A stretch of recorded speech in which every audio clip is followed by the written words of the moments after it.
नमस्ते दोस्तों, क्या आपने कभी सोचा है कि मानव इतिहास के सबसे घातक संघर्षों में से एक को क्या प्रेरित किया? पहली विश्व युद्ध, जिसे अक्सर महान युद्ध कहा जाता है, ने दुनिया को हमेशा के लिए बदल दिया। लेकिन इस वैश्विक आपदा का कारण क्या था? आज हम पहली विश्व युद्ध की ओर ले जाने वाले जटिल घटनाओं की लहर में गहराई से उतर रहे हैं। आइए बड़े चित्र से शुरू करते हैं। 20वीं सदी की शुरुआत में यूरोप, यह एक बड़े परिवर्तन का समय था, जब साम्राज्य शक्ति और प्रभाव के लिए लड़ रहे थे। महाद्वीप एक शक्ति के ड्रम की तरह था, जो बस एक चिंगारी का इंतजार कर रहा था ताकि इसे भड़काया जा सके। सबसे पहले हमारे पास राष्ट्रवाद है। देशों को अपनी पहचान पर गर्व था और वे अपनी प्रभुत्व को स्थापित करना चाहते थे। इससे बहुत तनाव पैदा हुआ, विशेष रूप से उन क्षेत्रों में जहां मिश्रित जातीय जनसंख्या थी। उदाहरण के लिए बाल्कन राष्ट्रवादी भावना का एक केंद्र थे। अब आइए साम्राज्यवादी दौड़ के बारे में बात करते हैं। यूरोपीय शक्तियां विशाल उपनिवेशी साम्राज्य बनाने की दौड़ में थीं। वे दुनिया भर में संसाधनों, भूमि और राजनीतिक प्रभाव की चाह रखती थीं। यह प्रतिस्पर्धा अक्सर संघर्ष और देशों के बीच कड़वाहट का कारण बनती थी। जर्मनी, एक अपेक्षाकृत नया देश, इस साम्राज्यवादी खेल से बाहर महसूस कर रहा था। उन्होंने अपने लिए सूरज में एक स्थान चाहा। जैसा कि कैसर विलियम ट्वाई ने कहा, अब एक सैन्य कमान की बात करते हैं। देशों ने अपनी सशस्त्र सेनाओं का निर्माण एक चिंताजनक गति से किया। यह एक सशस्त्र दौड़ की तरह था, जिसमें प्रत्येक राष्ट्र दूसरों को पीछे छोड़ने की कोशिश कर रहा था। जर्मनी और ब्रिटेन विशेष रूप से नौसैनिक विस्तार में प्रतिस्पर्धी थे। इस निर्माण ने एक डर का माहौल पैदा कर दिया। सभी को लगा कि उनके पड़ोसी युद्ध की तैयारी कर रहे हैं। आइए गठबंधनों के प्रणाली को न भूलें। यूरोप दो मुख्य खेमों में विभाजित था। एक तरफ हमारे पास त्रिकोणीय गठबंधन है, जैसे जर्मनी, ऑस्ट्रो हंगरी और इटली। दूसरी तरफ फिर से त्रिकोणीय गठबंधन है, ब्रिटेन, फ्रांस और रूस। गठबंधन संतुलन बनाए रखने और युद्ध को रोकने के लिए बनाए गए थे। विडंबना यह है कि उन्होंने इसके विपरीत परिणाम दिया। अब चलिए एक विशेष घटना पर ध्यान केंद्रित करते हैं। 28 जून 1940 को आर्चड्यूक फर्डिनेंड की हत्या। ऑस्ट्रो हंगरी के सिंहासन का उत्तराधिकारी बोस्निया में गोली मारकर हत्या कर दिया गया। हत्यारा एक बोस्नियाई राष्ट्रवादी था, जिसका नाम गैवरिलो प्रिंसिप था। इस घटना को अक्सर पहली विश्व युद्ध के लिए निकटवर्ती ट्रिगर कहा जाता है, लेकिन यह हत्या वैश्विक संघर्ष का कारण कैसे बनी? यह सब उन गठबंधनों पर निर्भर करता है जिनके बारे में हमने पहले बात की थी। ऑस्ट्रो हंगरी सर्बिया को हत्या के लिए दोषी ठहराती है और युद्ध की घोषणा करती है। रूस ने सर्बिया के साथ गठबंधन किया और अपने दोस्तों की रक्षा के लिए अपनी सेनाओं को जुटाया। जर्मनी ऑस्ट्रो हंगरी का समर्थन करते हुए रूस और फ्रांस पर युद्ध की घोषणा करता है। ब्रिटेन, जो फ्रांस और रूस के साथ जुड़ा हुआ था, संघर्ष में खींच लिया गया। यह एक श्रृंखला प्रतिक्रिया की तरह था, जिसमें एक के बाद एक देश लड़ाई में शामिल होते गए। आइए एक पल के लिए जनमत की भूमिका पर विचार करें। यूरोप में कई लोगों ने शुरुआत में युद्ध का स्वागत किया। हवा में देशभक्ति की भावना के साथ एक उत्साह का अनुभव हो रहा था। कुछ लोग उस आतंक और तबाही को नहीं समझते जो आगे आने वाली थी। आर्थिक कारक भी युद्ध की शुरुआत में एक भूमिका निभाते हैं। औद्योगिक विकास ने नए आर्थिक शक्तियों का निर्माण किया था। देश बाजारों और संसाधनों के लिए प्रतिस्पर्धा कर रहे थे। यह आर्थिक प्रतिद्वंद्विता मौजूदा तनावों में और वृद्धि कर रही थी। हमें सामाजिक विकास के प्रभाव का भी उल्लेख करना चाहिए। यह विचार डार्विन के विकास के सिद्धांत को मानव समाजों पर लागू करता है। कुछ नेताओं का मानना था कि युद्ध राष्ट्रीय श्रेष्ठता साबित करने का एक स्वाभाविक तरीका था। यह खतरनाक सोच ने युद्ध को अनिवार्य और यहाँ तक कि वांछनीय बना दिया। अब हम प्रौद्योगिकी की भूमिका पर विचार करते हैं। नए हथियार और सैन्य नवाचार युद्ध की प्रकृति को बदल रहे थे। मशीन गन, टैंक और रासायनिक हथियार जल्द ही अपने घातक पदार्पण करेंगे।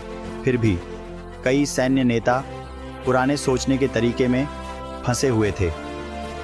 उन्हें यह एहसास नहीं था कि ये नई तकनीकें युद्ध के चेहरे को कैसे बदल देंगी। यह ध्यान रखना महत्वपूर्ण है कि कोई एकल कारक पहली विश्व युद्ध का कारण नहीं बना। यह विभिन्न तत्वों के एक साथ आने का एक सही तूफान था। अब चलिए दीर्घकालिक तनाव के साथ साथ तात्कालिक घटनाओं के बारे में बात करते हैं जो एक वैश्विक संकट का निर्माण करती हैं।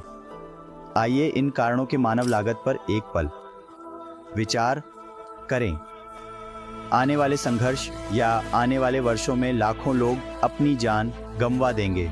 संपूर्ण पीढ़ियां आधुनिक युद्ध के आतंक से डर जाएंगी। दुनिया का नक्शा फिर से बनाया जाएगा और पुराने साम्राज्य ढह जाएंगे। अब चलिए अजीब युद्ध की कठोर वास्तविकता के बारे में बात करते हैं। यह 1916 का साल है और अगर आप पश्चिमी मोर्चे पर एक युवा सैनिक हैं तो यह सब कुछ अजीब है और यहीं आप खाएंगे, सोएंगे और लड़ेंगे। सबसे पहली चीज़ जो आपको प्रभावित करती है वह है गंध। यह कीचड़, सड़ते भोजन और मानव अपशिष्ट का मिश्रण है। यह बुरी गंध अत्यधिक है और कभी दूर नहीं होती। ये दुश्मन की गोलीबारी से कुछ सुरक्षा प्रदान करती है, लेकिन ये सुरक्षा बिल्कुल भी परिपूर्ण नहीं है। आपकी दैनिक दिनचर्या जल्दी शुरू होती है। आमतौर पर सुबह के उजाले से पहले आप स्टैंड 2 के लिए पर्याप्त खुले हैं, जहां सभी संभावित दुश्मन हमले के लिए तैयार होते हैं। युद्ध के दौरान हमेशा करने के लिए काम होता है। आप खाई के नुकसान के हिस्से की तैयारी कर रहे होंगे या आप चौकी पर हो सकते हैं, दुश्मन की गतिविधियों के किसी भी संकेत के लिए निगरानी करते हुए। भोजन के समय बहुत ताजगी होती है, लेकिन ज़्यादा उम्मीद न करें। आपका खाना अक्सर गोमांस, कठोर बिस्कुट और चाय पर आधारित होता है। यदि आप भाग्यशाली हैं तो आपको कुछ जैम या पनीर मिल सकता है। पानी सीमित है और अक्सर प्रदूषित होता है। कई सैनिक दस्त और अन्य बीमारियों से पीड़ित होते हैं। जैसे जैसे रात होती है, असली खतरे शुरू होते हैं। यही वह समय है जब अधिकांश छापे और हमले होते हैं। आप अंधेरे में चौकी देते हैं। दुश्मन के हमलों का लगातार डर आपको सतर्क रखता है। आपका बिस्तर आमतौर पर बस एक लकड़ी की पट्टी या कीचड़ भरी जमीन होती है। चूहे चारों ओर हैं जो कुछ भी उन्हें मिल रहा है उस पर भोजन कर रहे हैं। कीचड़ की बात करें तो यह हर जगह है। जब बारिश होती है तो खाइयां कीचड़ में बदल जाती है। निरंतर तनाव और आघात स्थायी निशान छोड़ देते हैं। खाइयों में बनने वाली दोस्ती गहन होती है और अक्सर अल्पकालिक होती है। आप अपने साथी सैनिकों पर जीवित रहने के लिए निर्भर करते हैं, लेकिन कई घर नहीं लौटते। खाइयां युद्ध का एक शक्तिशाली प्रतीक बन जाती है। अब चलिए इस संघर्ष को परिभाषित करने वाली कुछ प्रमुख लड़ाइयों का पता लगाते हैं। सबसे पहले है 1914 में हुई मारने की लड़ाई। यह लड़ाई फ्रांस के पेरिस के पास हुई, जब युद्ध के प्रारंभिक चरण में जर्मन सेना तेजी से आगे बढ़ रही थी, जो फ्रांसीसी राजधानी पर कब्जा करने की धमकी दे रही थी। एक निराशाजनक कदम के रूप में फ्रांसीसी और ब्रिटिश बलों ने पलटवार किया। उन्होंने मोर्चे पर सैनिकों को समर्थन या परिवहन के लिए टैक्सियों का उपयोग किया, जिससे इसे मारने का चमत्कार उपनाम मिला। यह लड़ाई जर्मन प्रगति को रोकने में सफल रही और अजीब युद्ध की पृष्ठभूमि तैयार की। इसके बाद हमें उर्दन की लड़ाई का सामना करना पड़ता है, जो 1916 में हुई।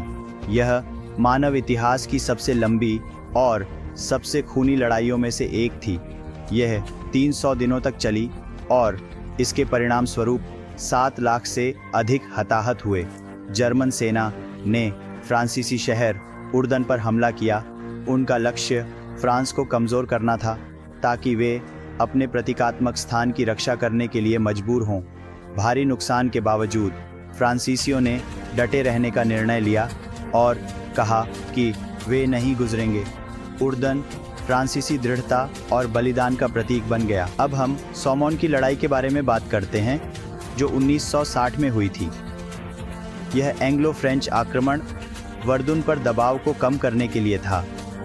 यह 1 सप्ताह तक चलने वाले तोपखाने के बमबारी के साथ शुरू हुआ, जो जर्मन मोर्चों पर किया गया।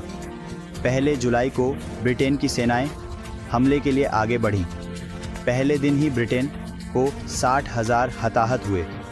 यह लड़ाई महीनों तक चलती रही, बहुत कम ज़मीन हासिल करते हुए, और इसका भयानक मूल्य चुकाना पड़ा।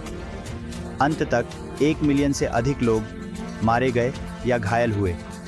1917 में हमें पास चेन डाले की लड़ाई मिलती है, जिसे यप्रेस की तीसरी लड़ाई के रूप में भी जाना जाता है। यह लड़ाई बेल्जियम में हुई और इसके भयानक हालात के लिए याद की जाती है। भारी बारिश ने युद्ध के मैदान को कीचड़ में बदल दिया और पुरुष और घोड़े कीचड़ में डूब गए और कई शव कभी नहीं मिले। यह लड़ाई 3 महीने तक चली और केवल कुछ मील की भूमि हासिल की। इसे अक्सर युद्ध, व्यर्थता और मानव लागत के उदाहरण के रूप में देखा जाता है। आइए हम अपने ध्यान को पूर्वी मोर्चे और 1916 के ब्रुसिलोव आक्रमण पर केंद्रित करें। यह रूस का सहयोगी युद्ध प्रयासों में सबसे बड़ा योगदान था। जनरल अलेक्सेई ब्रुसिलोव ने ऑस्ट्रो हंगरी बलों के खिलाफ एक विशाल हमले का नेतृत्व किया। यह आक्रमण प्रारंभ में बहुत सफल रहा, दुश्मन को पीछे धकेलते हुए। हालांकि रूस को भारी नुकसान हुआ और वे इस प्रगति को बनाए नहीं रख सके। इस लड़ाई ने रूस और ऑस्ट्रो हंगरी दोनों को काफ़ी कमज़ोर कर दिया। पश्चिमी मोर्चे पर 1918 में हमें मारने की दूसरी लड़ाई मिलती है। यह जर्मनी का युद्ध का अंतिम बड़ा आक्रमण था। उन्होंने उम्मीद की थी कि वे अमेरिकी सैनिकों के आने से पहले जीत लेंगे। हालांकि सहयोगी अब अमेरिकी सैनिकों को शामिल करते हुए सफलतापूर्वक पलटवार किया। यह लड़ाई पश्चिमी मोर्चे पर मोड़ का संकेत थी। इसके बाद सहयोगी युद्ध के अंत तक आक्रमण में रहेंगे। आखिरकार चलिए 1918 के अंत में हुए सैकड़ों दिनों के आक्रमण पर नजर डालते हैं। यह जर्मनी को पीछे धकेलने के लिए सहयोगी बलों के हमलों की एक श्रृंखला थी। यह फ्रांस में एमीन्स की लड़ाई के साथ शुरू हुआ, जहां टैंकों का प्रभावी ढंग से उपयोग किया गया। जर्मनी की सेना वर्षों की लड़ाई के बाद थकी हुई और हतोत्साहित थी। सहयोगी बलों ने लाइन हिंडरबर्ग को तोड़ दिया। यह आक्रमण सीधे 11 नवंबर 1918 के शांति समझौते की ओर ले गया, जिसने युद्ध को समाप्त कर दिया। 1918 में युद्ध समाप्त हुआ। ये लड़ाइयाँ पहली विश्व युद्ध की कौशल और क्रूरता को दर्शाती हैं। अरबों लोग खो गए और यूरोप का मानचित्र फिर से बनाया गया। युद्ध का परिणाम भविष्य के संघर्षों के लिए मंच तैयार करता है, जिसमें दूसरी विश्व युद्ध भी शामिल है। इन घटनाओं को याद रखना और इतिहास से सीखना महत्वपूर्ण है।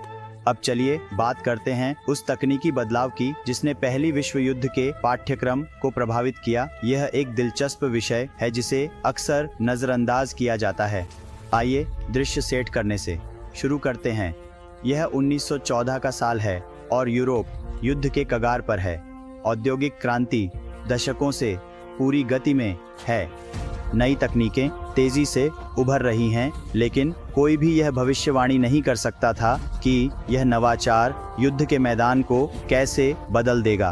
पहले चलिए मशीन गन के बारे में बात करते हैं।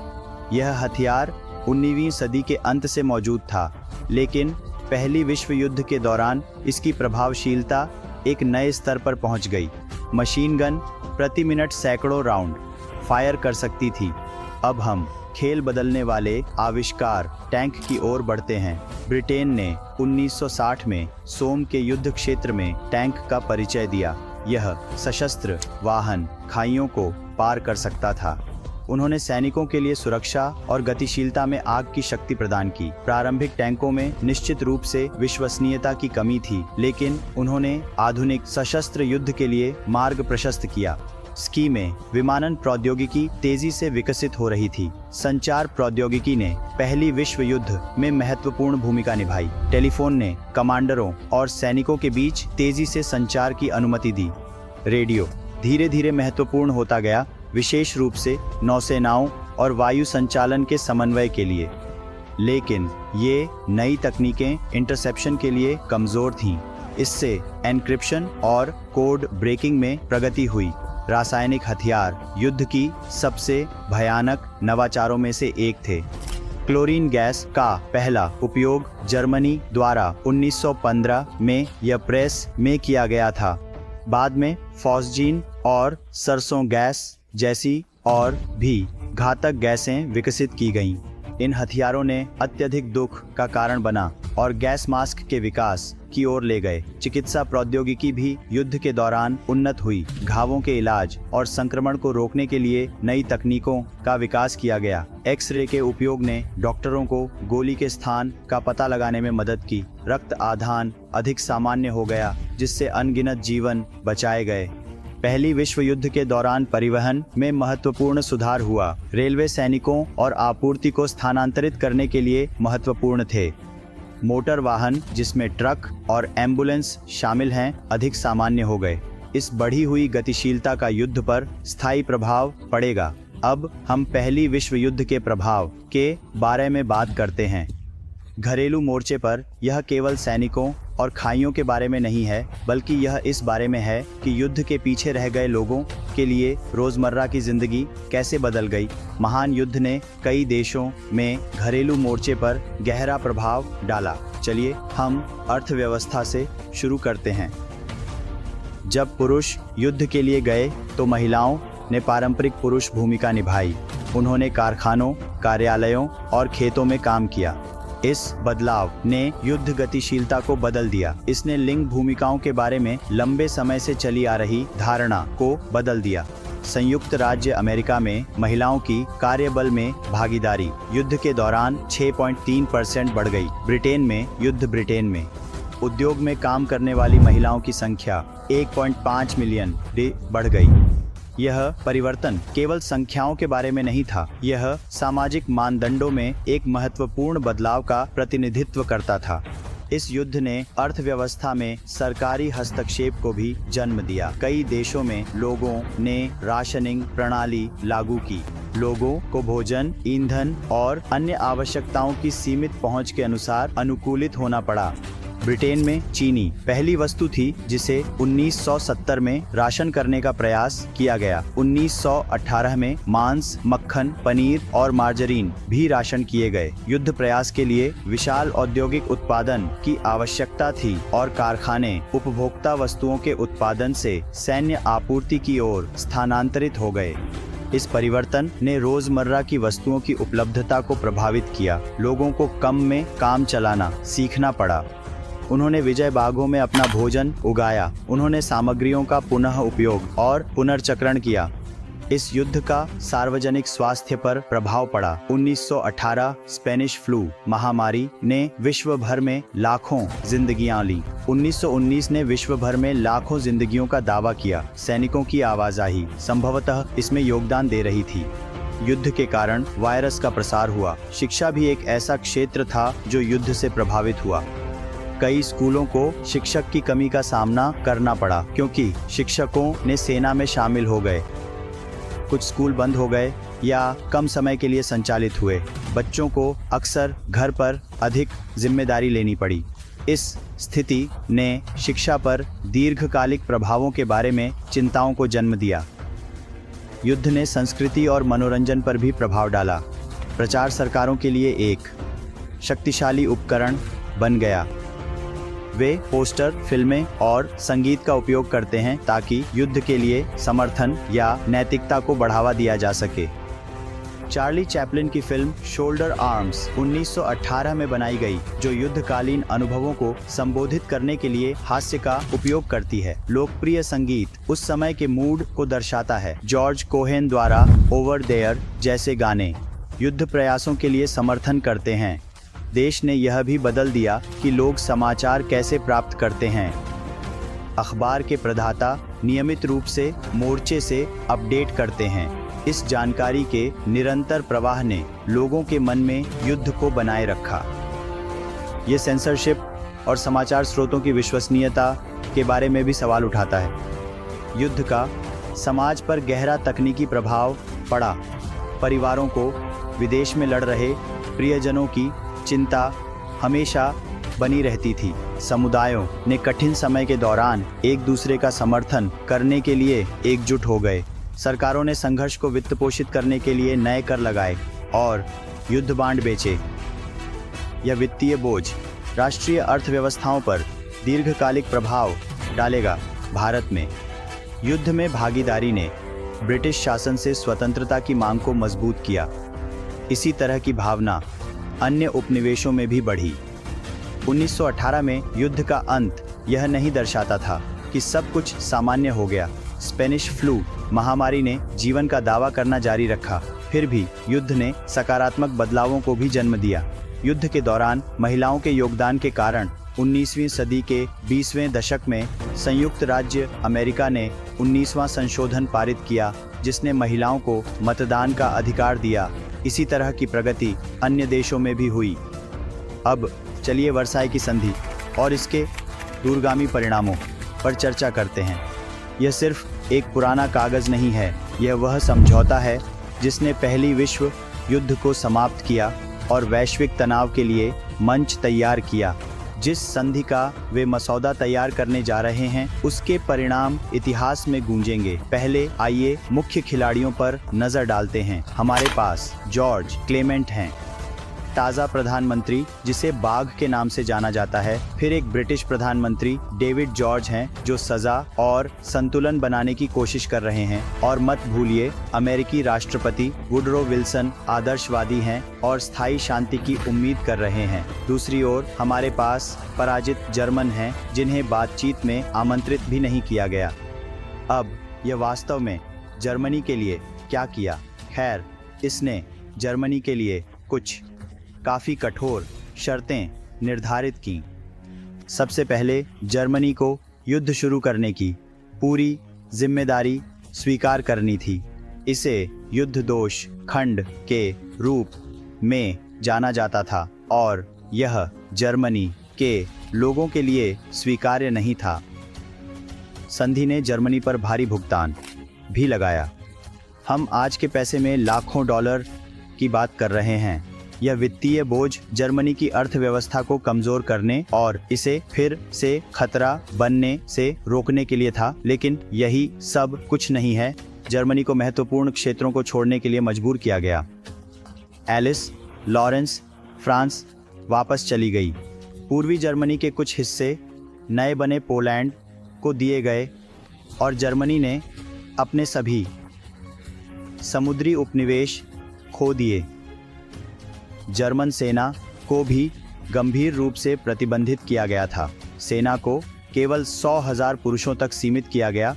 कोई टैंक, कोई वायुसेना और केवल एक छोटी नौसेना की अनुमति थी। लक्ष्य यह सुनिश्चित करना था कि जर्मनी एक और युद्ध शुरू न कर सके। अब आप सोच रहे होंगे, वाह, यह तो काफ़ी कठोर लगता है। और आप सही होंगे। उस समय कई लोग, जिनमें कुछ सहयोगी नेता भी शामिल थे, इस बात को लेकर चिंतित थे कि ये शर्तें बहुत कठोर थीं। तो इस संधि के परिणाम क्या थे? खैर, जर्मनी में यह उपचार और अपमान और नाराज़गी और अपमान की गहरी भावनाओं का कारण बना।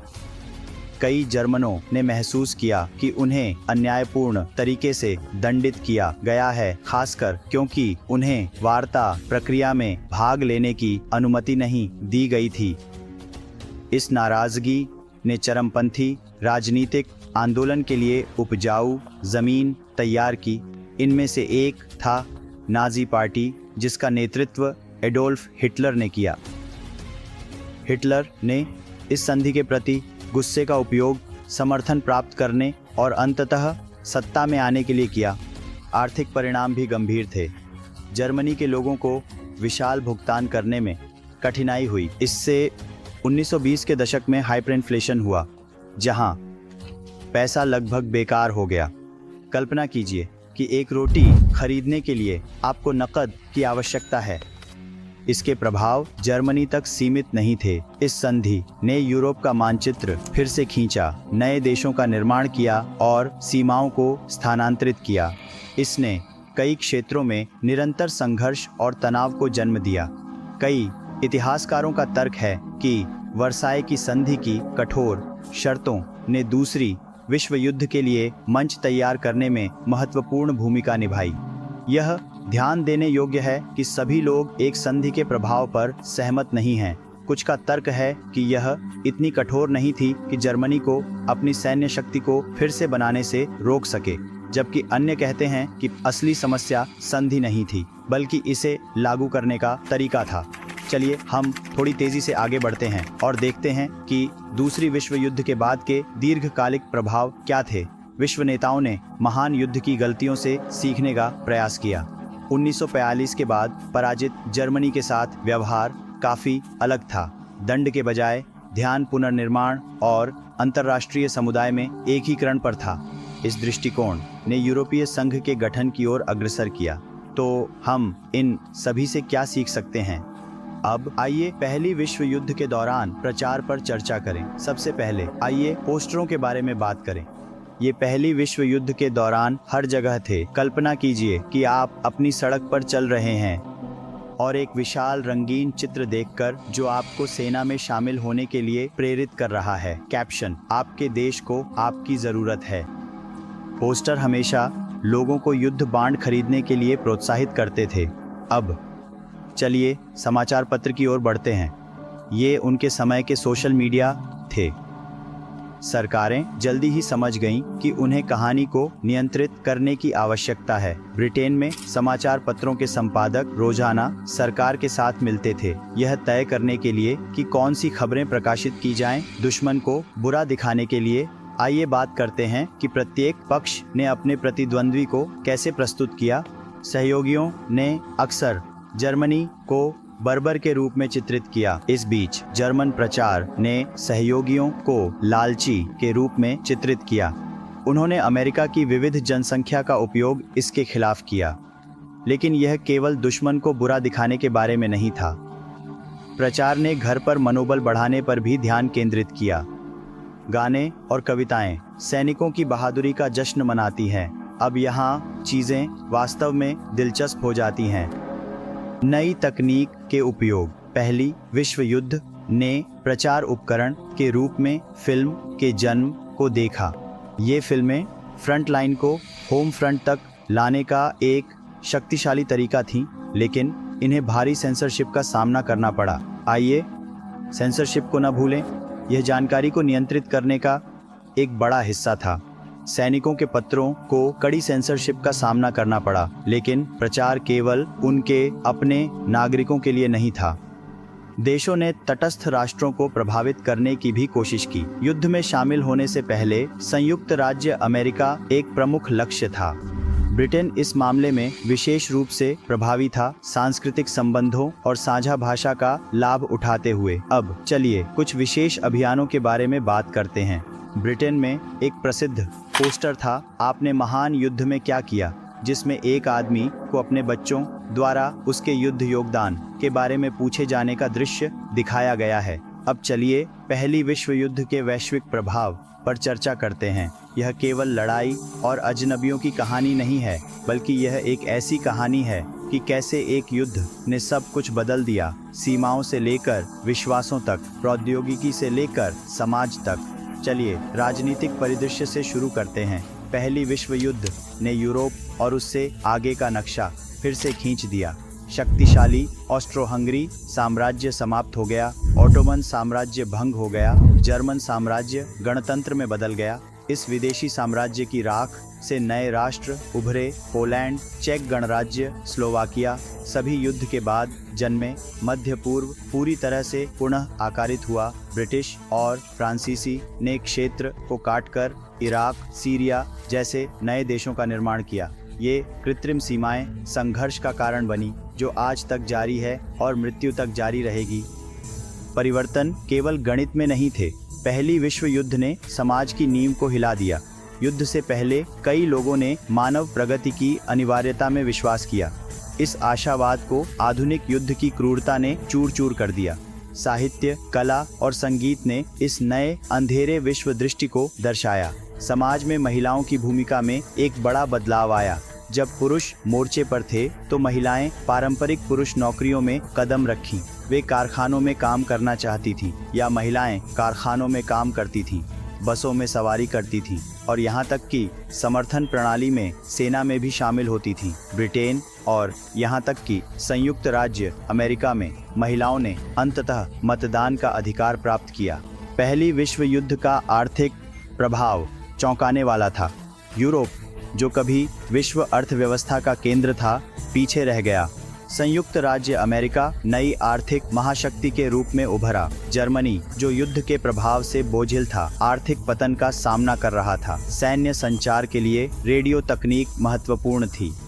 यह एक प्रसारण उद्योग के रूप में शुरू हुआ। चिकित्सा में आवश्यकताओं से जन्मी प्रगति ने युद्ध के दौरान और बाद में अनगिनत जीवन बचाए। चेहरे की चोटों के इलाज के लिए प्लास्टिक सर्जरी की तकनीकें विकसित की गईं और रक्त बैंकों की स्थापना की गई, जो आज भी जीवन बचाने का कार्य करती हैं। युद्ध का सार्वजनिक स्वास्थ्य पर भी गहरा प्रभाव पड़ा। पहली विश्व युद्ध ने युद्ध की प्रकृति को ही बदल दिया।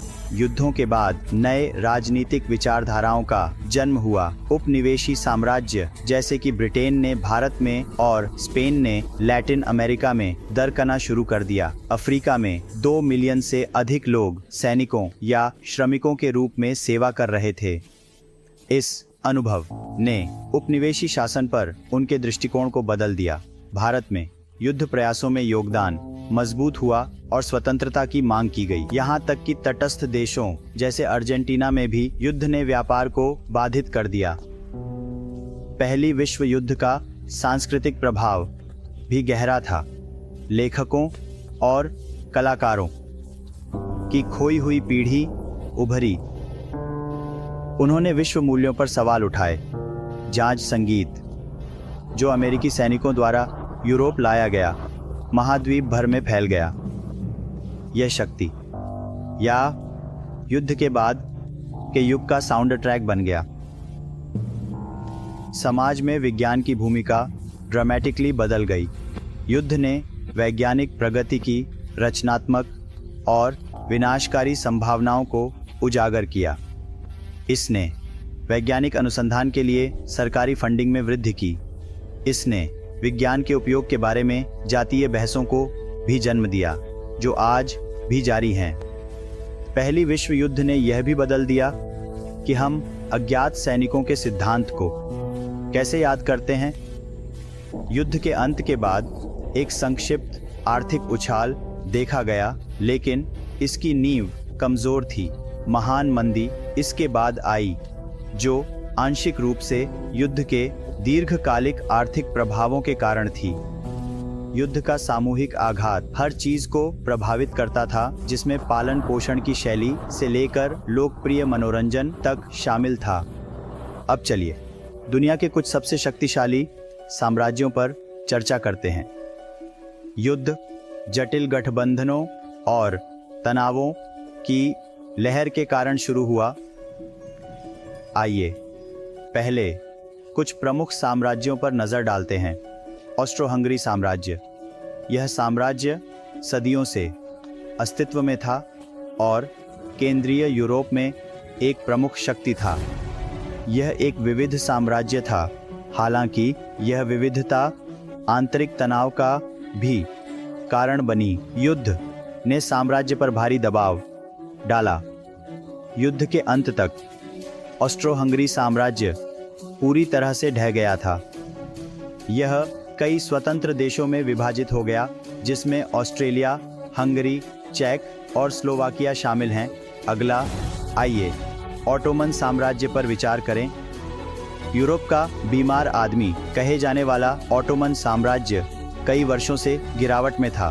पहली विश्व युद्ध ने इस एक बार शक्तिशाली साम्राज्य को अंतिम झटका दिया।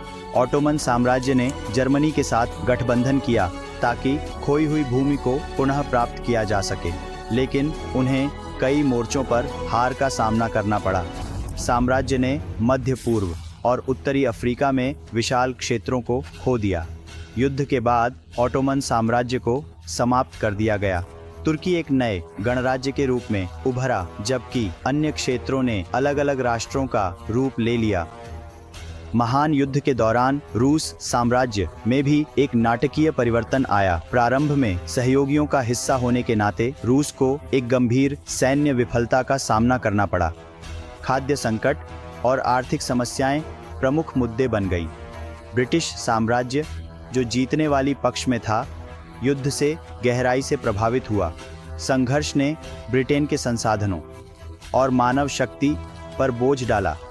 इसने भारत जैसे विभिन्न ब्रिटिश उपनिवेशों में स्वतंत्रता की मांग को तेज किया, जिससे ब्रिटिश साम्राज्य के धीरे धीरे विघटन का मंच तैयार हुआ। जर्मनी ने क्षेत्र खो दिए और कठोर दमन का सामना किया। यह स्थिति बाद में नाजी जर्मनी के उदय में योगदान करेगी। यह युद्ध केवल यूरोप को ही नहीं, बल्कि इसके प्रभाव दुनिया भर में महसूस किए गए। मध्य पूर्व में ऑटोमन साम्राज्य के पतन ने नए राष्ट्र राज्यों का निर्माण किया। अफ्रीका में जर्मनी के उपनिवेश विजयी शक्तियों के बीच बांट दिए गए। यह युद्ध संयुक्त राज्य अमेरिका के एक वैश्विक शक्ति के रूप में उभरने का भी प्रतीक था। इनमें से कुछ संघर्ष आज भी जारी हैं। युद्ध का वैश्विक अर्थव्यवस्था पर प्रभाव विशाल था। संयुक्त राज्य अमेरिका सबसे खराब ऋणदाता राष्ट्र बन गया। यूरोप, जो कभी वैश्विक वित्त का केंद्र था, अब गहरे कर्ज में डूबा हुआ था। पहली विश्व युद्ध वास्तव में दुनिया के इतिहास में एक मोड़ था। इसने पुराने आदेश का अंत और आधुनिक दुनिया का जन्म चिह्नित किया। साम्राज्य के पतन ने वैश्विक मानचित्र को फिर से आकार दिया। तो दोस्तों, यह सब पहली विश्व युद्ध के बारे में है। नीचे टिप्पणियों में अपने विचार साझा करें और इस वीडियो को लाइक करना न भूलें और हमारे चैनल को अधिक ऐतिहासिक गहराई के लिए सब्सक्राइब करें। देखने के लिए धन्यवाद और याद रखें कि इतिहास को समझना हमें वर्तमान में नेविगेट करने और भविष्य को आकार देने में मदद करता है।